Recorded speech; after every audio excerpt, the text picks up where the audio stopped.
Thank you to the family for having me. This is really fun. My goal today is to kind of give you the story of Triggit in 3 acts and an epilogue. So it's a pretty crazy story. It's 10 years long. We went through 8 pivots, raised a lot of money, sold the company last spring. It was quite a hell of a ride. I'm relatively infamous because I wore the same red Triggit t-shirt, or a different t-shirt, but I wore a red Triggit t-shirt every day for 10 years. So 3,000 days wearing a t-shirt, which is a very effective branding tool. If you're a startup and you want to brand yourself, if you wear a t-shirt every day, people will think you're crazy. Very crazy, but maybe you've got something going on and they might listen to you. It also works very well. You stand out in a room. If you're the guy wearing the t-shirt when everyone else is wearing a suit, I guarantee you people will notice you. Maybe not in a good way, but they will notice you. So my background, I've never had a real job. Triggit was my 4th sort of startup-y thing.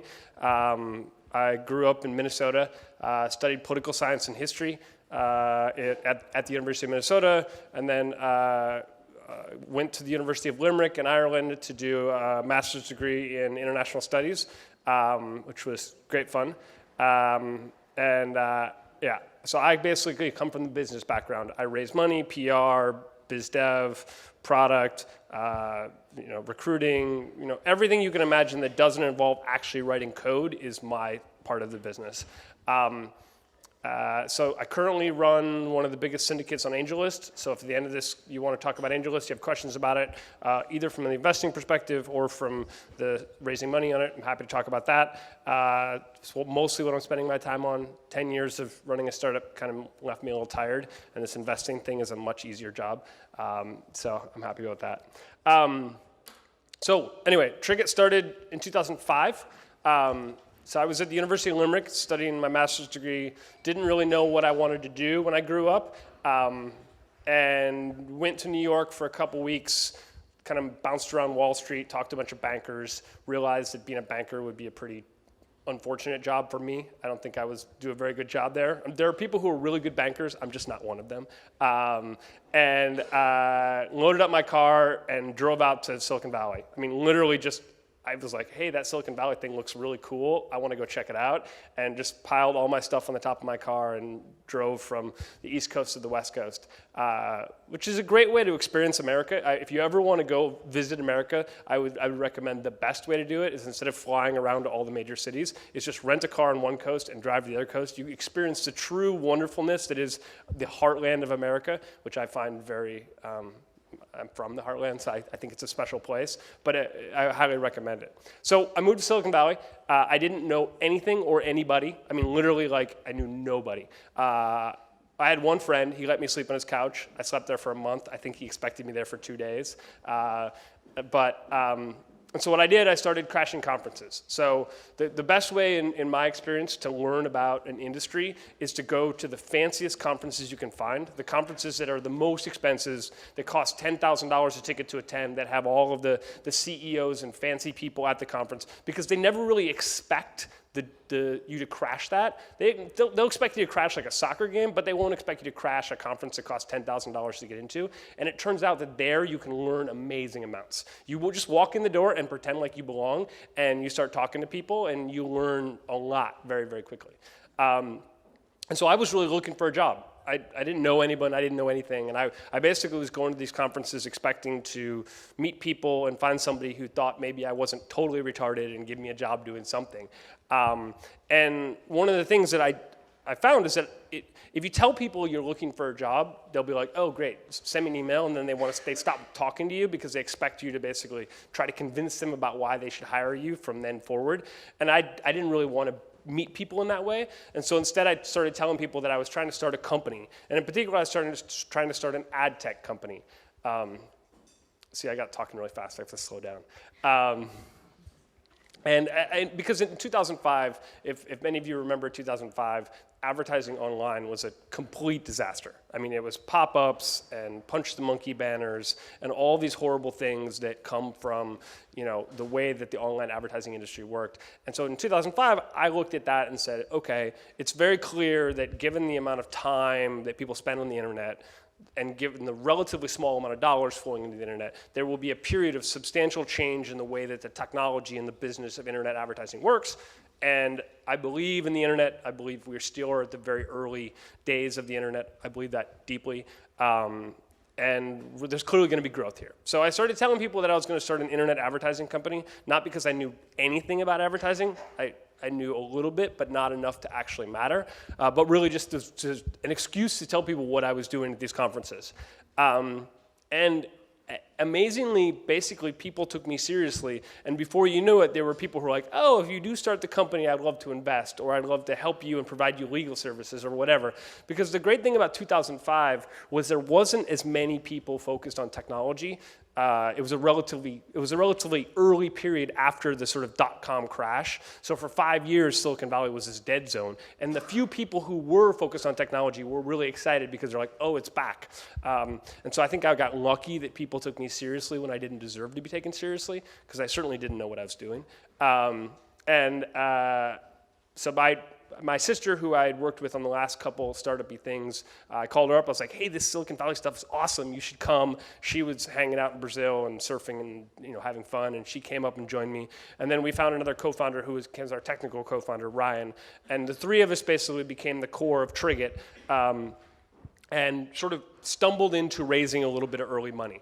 And to give you a sense of how our sort of early funding worked, it was literally like $5,000, $10,000, $100,000, $100,000, $100,000, $70,000. That was on one note over the space of probably 24 months. So like everything you read about fundraising, you're supposed to gather all the money at one time to have it. We did the total opposite of that, which is we just had these little tiny chunks of money to keep us alive for one more month, one more month, one more month, which it wasn't a great way to fundraise. It was a very accidental way of fundraise, but we stumbled into sort of starting a company not knowing what we were doing, so we basically made all the mistakes in the book.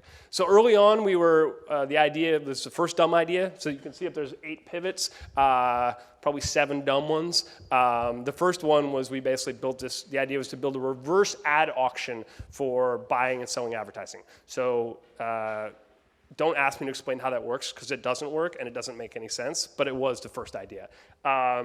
We quickly realized that was dumb, and then we decided to build a vertical ad network for wine. So our thinking was that, oh, there's all this great content about wine on the internet. People write about wine because it's a passion, and wine merchants need a way to get their content, to get their products sold. Let's connect all of the online wine merchants with all of the online content, and let's create this great vertical marketplace.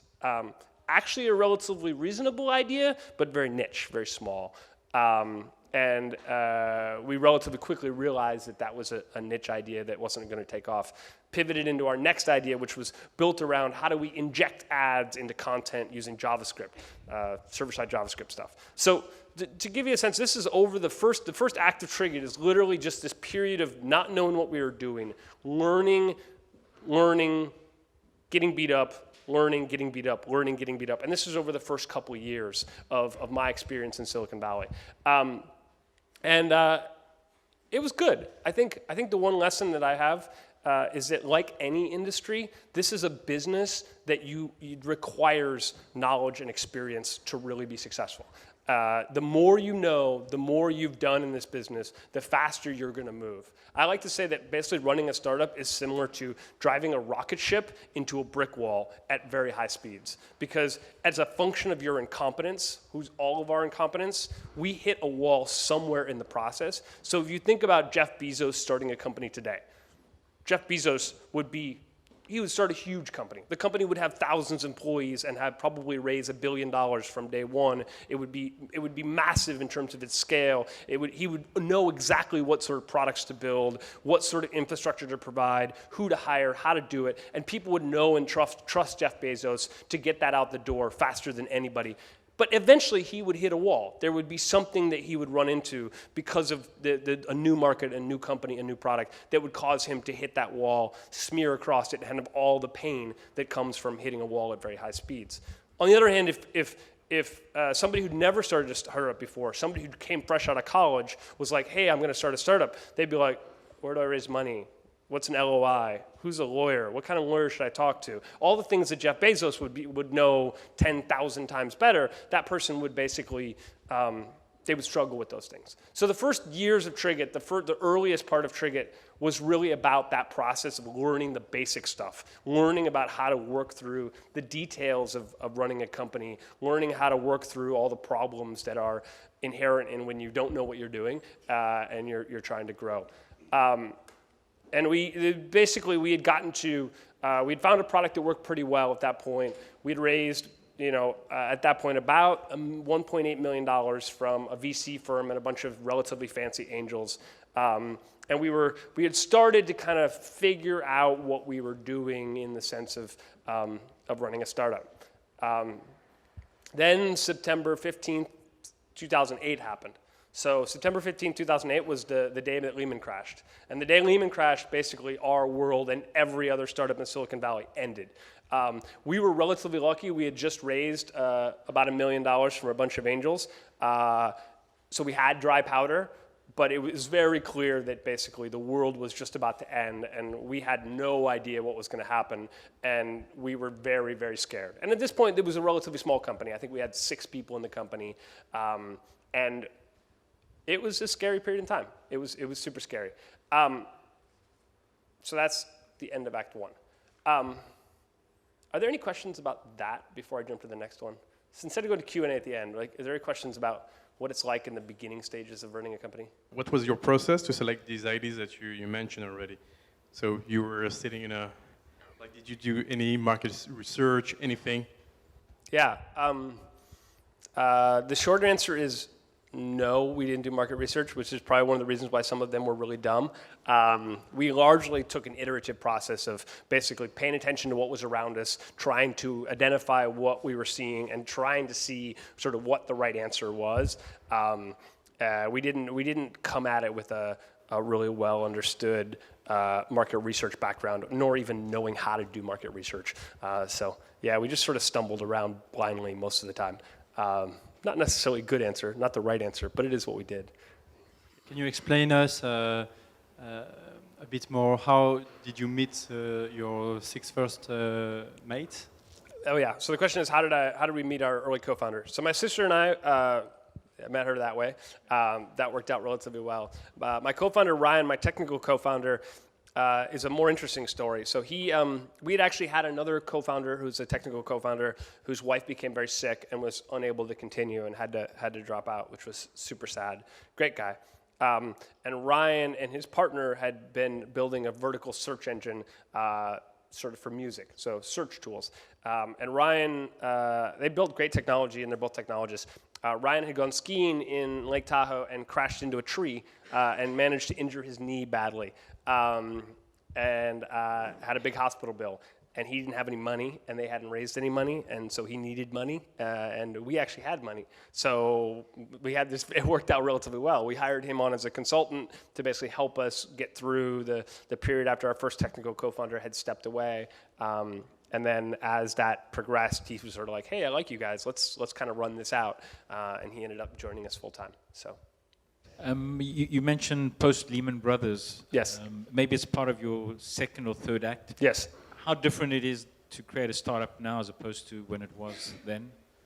Oh, it's hugely different. I think, when we first started, it was sort of the beginning of the comeback from the dot-com crash, and there was just to give you a sense, Mike Arrington, who runs TechCrunch, which when TechCrunch was first starting, he used to rent a house in Atherton, just really nice neighborhood with trees. And he had a party in his backyard, and we went to the first party that he had at the very beginning of TechCrunch, and maybe a couple hundred people showed up, and it was literally like everybody had come out of the bomb shelters, and they were just looking at each other like, "Whoa, you're still here? Oh, that's cool." And everyone's like, it was like spring. Winter had just ended, and everyone was just realizing what was happening. There was no institutional angel investors. There was none, things like this didn't exist. Like accelerators didn't exist. Y Combinator didn't exist. Like nothing existed. So yeah, I mean, I think back then it was a very different experience. It was certainly in some ways easier because you didn't have the noise. You didn't have 10 million other startups who were also doing something at the same time. But it was harder because you also couldn't go read the Paul Graham essays, where I think, by the way, Paul Graham's essays on starting a startup should be like required reading for anyone who wants to start a company. Like that is like gospel in my book. It's some of the smartest stuff I've ever read. But that didn't exist since you didn't know what you were doing, and you would go read business books from 20 years ago, and they were wrong, but there was nothing else to do. So I think in some ways now it's easier, in some ways now it's harder.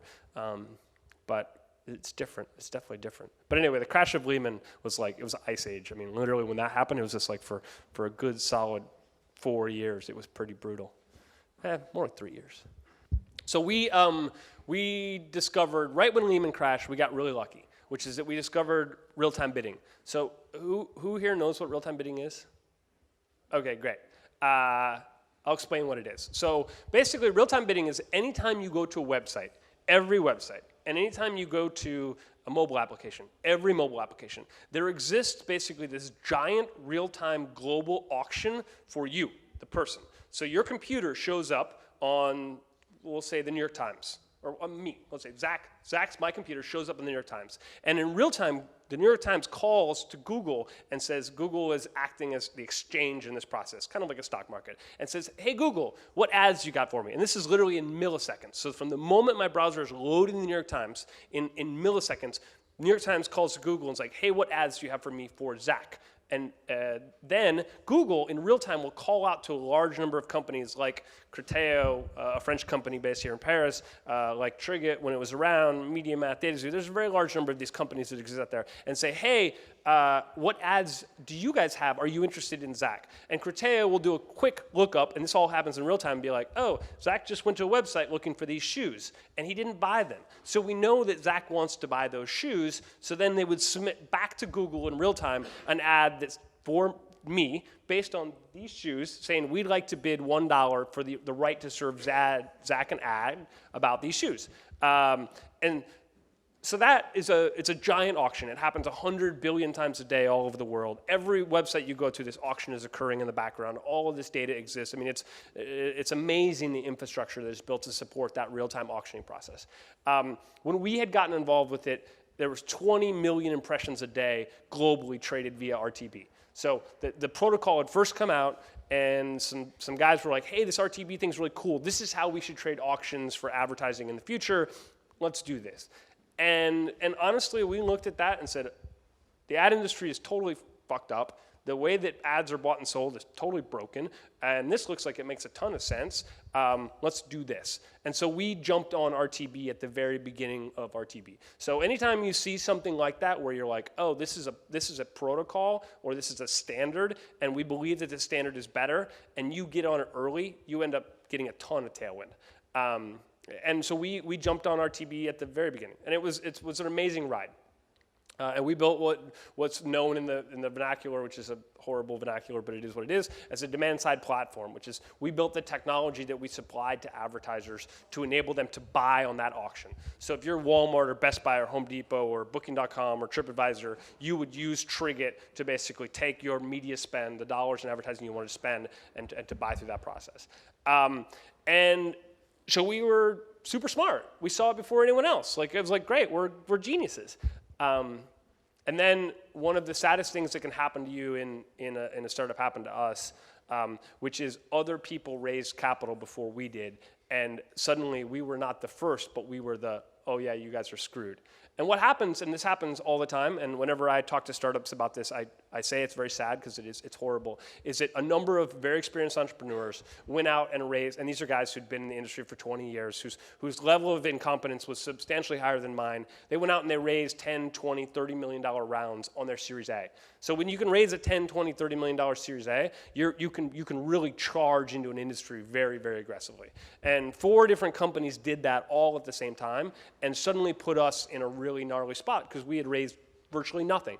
And so we went from being first into a market to last into a market in terms of the venture capital that we had raised, and it put us into a really gnarly spot. And to be honest, we totally got our ass kicked. And so we went out trying to raise money, and I spent a year and did 100 different VC pitches all over the country trying to raise that capital, and just wall after wall after wall after wall, no, no, no, no, no. And literally at the end, we were down to 3 days before April 1st, we owed Google $250,000. We owed all of our employees. We owed everybody else. So we probably owed like $300,000-$400,000 if we owed, and we had $5,000 left in the bank. We were totally screwed, like just out of business. Like forget about it. So this VC who I'd been talking to called me up. He's like, "Hey, I'd like if you'd fly to New York and meet with me." And we had $5,000 in the bank, and it's like a $1,000 plane ticket last minute. And I was like, And my sister was like, fuck it, we're screwed anyway, just go. So I flew out to New York, and I met with this VC, and he was like, oh, this is great, I like it. I want you to come meet my partners in Boston on Monday. This was on a Friday. So you can see we had like 3 days left, and I'm like, we're not going to make it, but okay, we'll try. So flew up to Boston and met with his partners, and he ended up giving us a term sheet for our Series A, and saved us from certain bankruptcy. And it was one of those amazing last-minute pullouts that very, very lucky. But I think one of the lessons that I learned in that process was not about raising money at the last minute, but it's about differentiation. And I think it's really important in startups, which is that if there's a whole bunch of other people doing the exact same thing, it's really just not a great place to be. And I think one of the reasons why we struggled to raise money, I think why it was so hard to raise money, is that we were the same as everybody else. We were also a demand-side platform. And I think in part of my arrogance, I was like, oh, I saw it first, so therefore I deserve to win. But in actuality, that doesn't matter. Like, if you have a startup and there's like 10 other people doing the same thing, find a way to be different. Find a way to basically create a dynamic where you actually are unique and you can communicate that uniqueness in a way that everybody gets.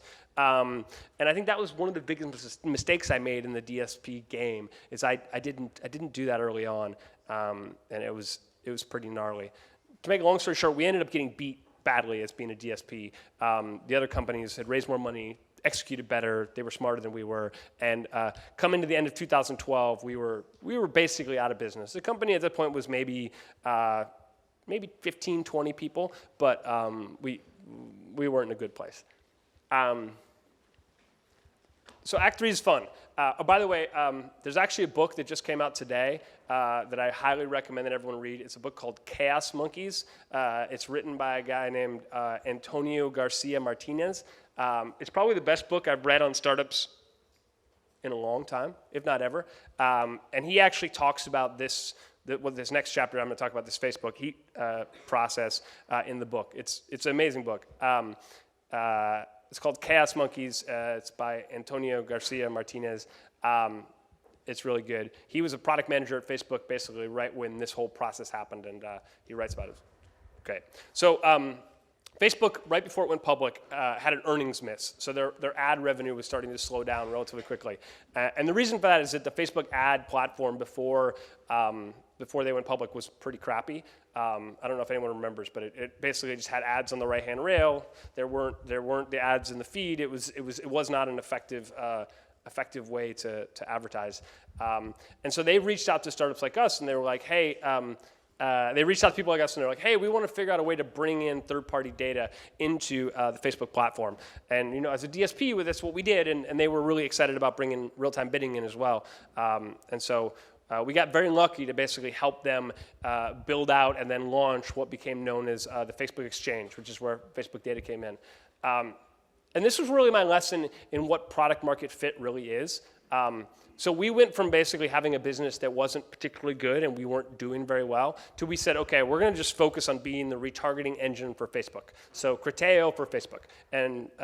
And it worked amazingly well. So in the space of literally probably 18 months, we went from a few millions of dollars to revenue to probably 30 million in revenue with customers like Walmart and Best Buy and Home Depot and Booking.com and TripAdvisor and Vistaprint and every single major retailer and advertiser in Brazil. And I mean, we were big shit really, really fast. And I think the experience I learned is that until your company feels that product market fit, you just don't know what really running a company is all about, because you're in the early days, it's just so hard. Everything is so hard, and I was constantly just banging my head into the wall trying to make it work in any way I possibly could. And then suddenly it's like the gates opened and it was like, I could run.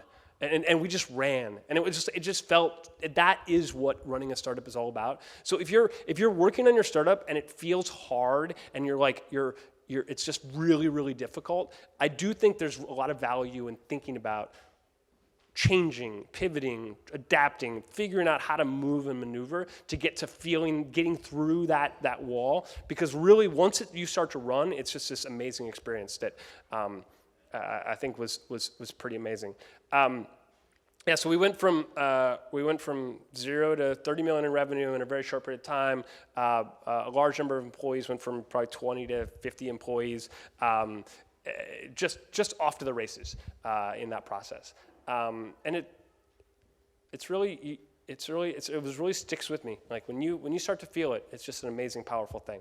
And everything was good until, and this is the epilogue. That's the end of Act 3. Facebook changed their strategy. So they said, so we had this open strategy, which was good. We partnered with all you guys. That was great. We love you. But we don't like that anymore. We're going to go to a closed strategy. And by the way, you're fucked. So it's really difficult when you have what a company that's become successful to feel that. Like when you're small and you're just like cranking into walls every day, yeah, whatever, no big deal. You fail. But like once you feel like you got it, and then all of a sudden they take it away from you, you're like, oh, that really stuck. It turned out that we'd pivoted 8 times, so I was like, oh, it should be really easy to pivot at this point. It shouldn't be very difficult. But it turns out when you have a big company, and we were still growing very rapidly, we were adding new customers every day, like we were moving forward. It's very hard to pivot when your business is still moving forward. So we knew that we were dead, but we also had all these customers coming in the door. So I could either go back to my board and be like, I got to fire all my customers and 70% of my staff and start over, or we got to hope that we somehow get through this process. It didn't work. Like we tried to come up with some new stuff, and it turns out that pivoting once you're large is a lot harder than we had thought. So we sold the company, and it taught me one of the sort of the last lesson I'll share with you, which is that people tell you that startups are not sold, they're bought. That is totally true. If you have a startup, don't even bother trying to sell it. Don't even talk to people about selling your company. If somebody wants to buy your company, they will buy your company and they will pay you a nice price. But going out and actively trying to sell your company is hell on wheels. I mean, it's a horrible experience. It didn't work out well. The valuation we got was relative to the size of the business in terms of the revenues that we were doing was terrible. And it's not fun. So just if you're running your company, don't worry about selling it ever. Just forget about it. Just it'll sell itself if it ever deserves to be sold, and I wouldn't worry about doing anything else in that process. What were the different stages of investment that you got? Yeah, so we had raised, when I told you in the beginning, we had raised sort of $1.8 million over a long period. That would be what we call our seed. It was all done on a convertible note, the same note, which caused all sorts of problems. But and it was literally like $5,000 investment, then a $10,000 investment, then a $100,000 investment, then a $100,000 investment, then a $100,000 investment, then a $500,000 investment, and then at one point we got, this is something that's kind of interesting, among angels in Silicon Valley there's this thing called social proof, and social proof is if they see another smart angel do the deal, then they'll do the deal without even thinking about it. And so we had the Google Analytics founders who were friends of mine who decided they liked what we were doing and they invested.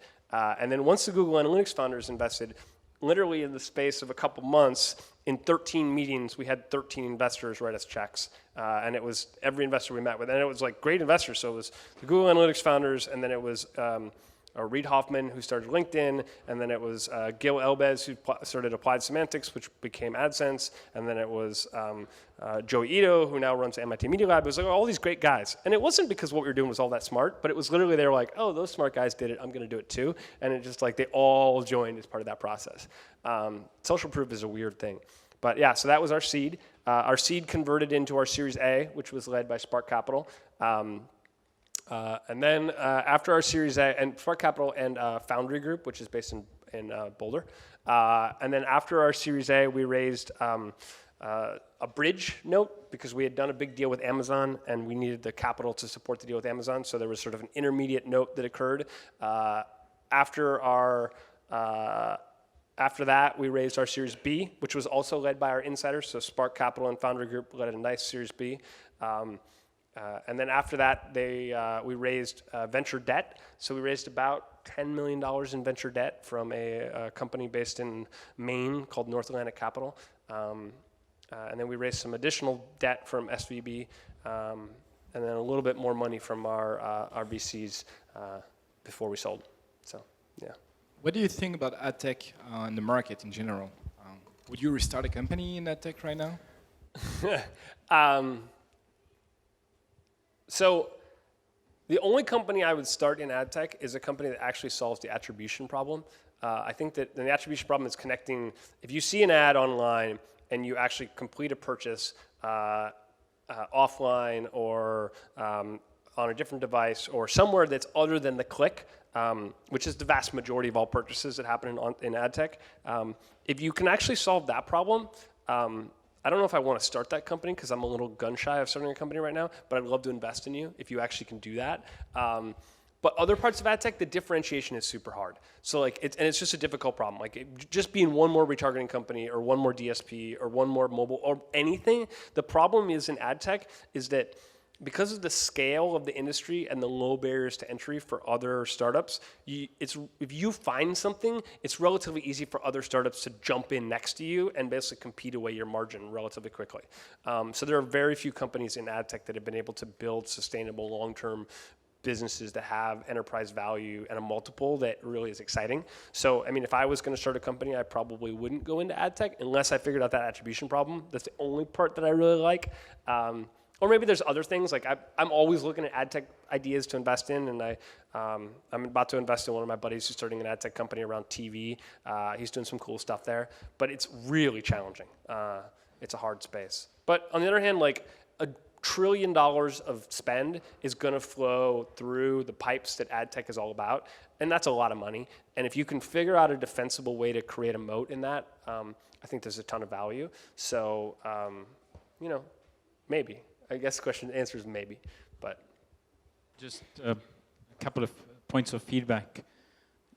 A+, wonderful. Thank you. Great. I think if you go back to Jim Rohn's story, maybe you starting your career on giving us some of your feedback that was really down to the grit, and thank you very much for Thank you. I appreciate that. That's really great.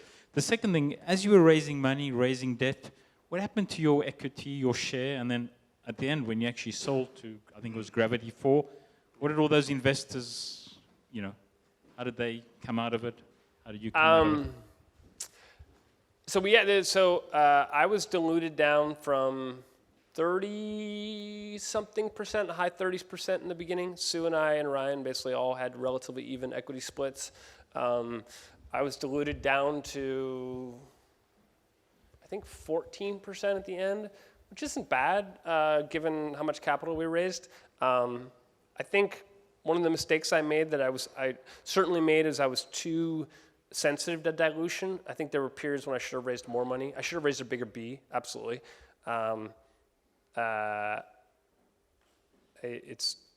Raising capital is tricky.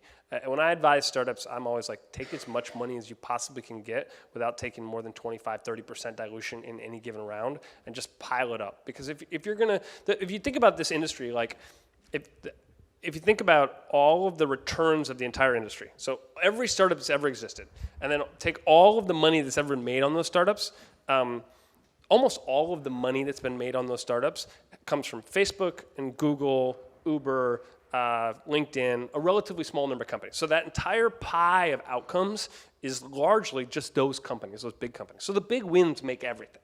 And I believe that like in this industry, if you get into the startup industry, you're going to have a successful career for the rest of your life and get paid a ton of money. And so you might as well just shoot for the big win. Just go for it. And the best way to shoot for the big win is to raise as much capital as you can so that you can charge into that opportunity as fast as you possibly can and hope you make it through. And most every company is not going to, but like you might as well. Like that's where all the money gets made. And if you get lucky enough, you make all that money and you can go try to solve cancer or go work on big problems.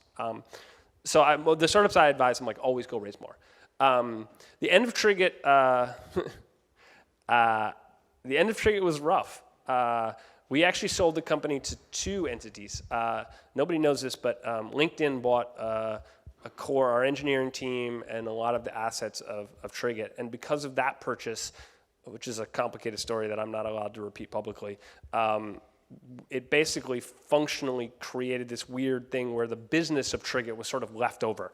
Like we had the core engineering team was bought by LinkedIn because they wanted to take LinkedIn data and move it off of LinkedIn, and now we just sort of had this like leftover of a big business. And the board decided, as a result, it was very complicated, but decided they wanted to sell to Gravity 4. I said, over my dead body, the board said, we can make that happen. So Sue and I were put on leave and the business was sold. The investors did not make out well. It was not a good outcome. The debt, there was a lot of debt there, so that all had to be covered. And it, like I said before, you can't sell these things. Like even with 30 million in revenue, you can't sell it. Just don't even bother. Everyone tells you that, but when you have all that business, all that money flowing through, you're like, "What? That can't make sense. Like, look at all these customers. Look at all this money. No way." It's true. I think it's true. So yeah, it didn't end up being a great outcome, but c'est la vie. I wanted to make a comment. As an American, I feel like Silicon Valley is oversaturated. Sure. And it's very difficult for women to get funding. So I think that going outside of Silicon Valley to raise money, like Europe or France, UK, where they're trying to compete, is actually better, especially as a minority business. So I honestly, obviously, don't know anything about being a woman or a minority. I only get to watch. I think raising money is hard for everybody. Like I talk, because I'm an investor now, and I talk to startups every day, and I say no to all of them, almost all of them. Like, and it's just like, I think raising money is just a very difficult thing to do because you have, the way I look at raising money is that there's 3 stages to raising money. The first money is the people who know you. So you have a relationship with somebody who already has money, and they give you that money because they know and trust you. Because at the beginning, you have nothing. You have no product. You have no nothing. It's just you. And so if you need the capital before you have a product, you have to get money as a result of you and the relationships you have. And for a lot of entrepreneurs, they don't have those relationships because when you're first starting in the industry, you just don't know a bunch of rich people because you're new to the industry. And so I think I've watched a lot of entrepreneurs struggle with that, and I think it's very, very difficult. The second part of raising money is once you have a product, you actually have to have a product that's good. And most of us build shitty products. Like for years, I built shitty products. And it's very difficult to raise money when you have bad products. But you actually have to find and build something that works. And by product, I don't just mean the actual technology. You either have a product that's super duper awesome that someone can look at and be like, that's the future right there, or you have traction. So if you come to me and show me a graph that goes like this, I don't care what the product is. Like it could be anything, and I'll get excited because the graph goes like this. There's something there, and it's really just a question of figuring out what that thing is. Or if you come to us with a product that like is super compelling, and I can get my head around it, then I get excited. And then the last part of fundraising is you fundraise once your business really exists, and then it becomes you can measure it on business metrics. And at that point, you're already further along. But I don't think I answered your question at all. And I don't think I have a good answer for your question. I think raising money is very difficult, and I don't know what it's like to be in your shoes. Like I don't know what it's like to be in anybody's shoes, but I certainly don't know what it's like to be in your shoes. But yeah, if it's hard. Yeah. You seem to favor even equity, and I've heard that it was a turn-off for investors. So according to you, it isn't? Because everyone's got more or less the same weight, and they will have to agree, and it might be difficult, so investor might think, well, that's too complicated. So the question is it even equity is a turnoff for investors? I like small starting teams, 2 to 3 people, 4 people at most. If it gets more than that, I think it gets really complicated to manage everybody. I believe that everyone should be on vesting Everyone should have a 4-year vest right out of the gate, because not everyone's going to work out. I don't think it's not a turnoff to me that the equity is even. It's more about, does the team make sense? Like, you look at them and you're like, I get it. It all makes sense. And yeah, like, I think if Jeff Bezos was starting a company and he had 99% and me and 9 other guys had 0.1%, I think I would, as an investor, you'd look at that and be like, that makes perfect sense. That's good. But if it was 2 people that seemed like they were peers and one person had much more equity than the other person, I would look and be like, that doesn't make sense. And I think that's ripe for conflict. So yeah, it's hard to generalize, but I think even equity makes a lot of sense most of the time.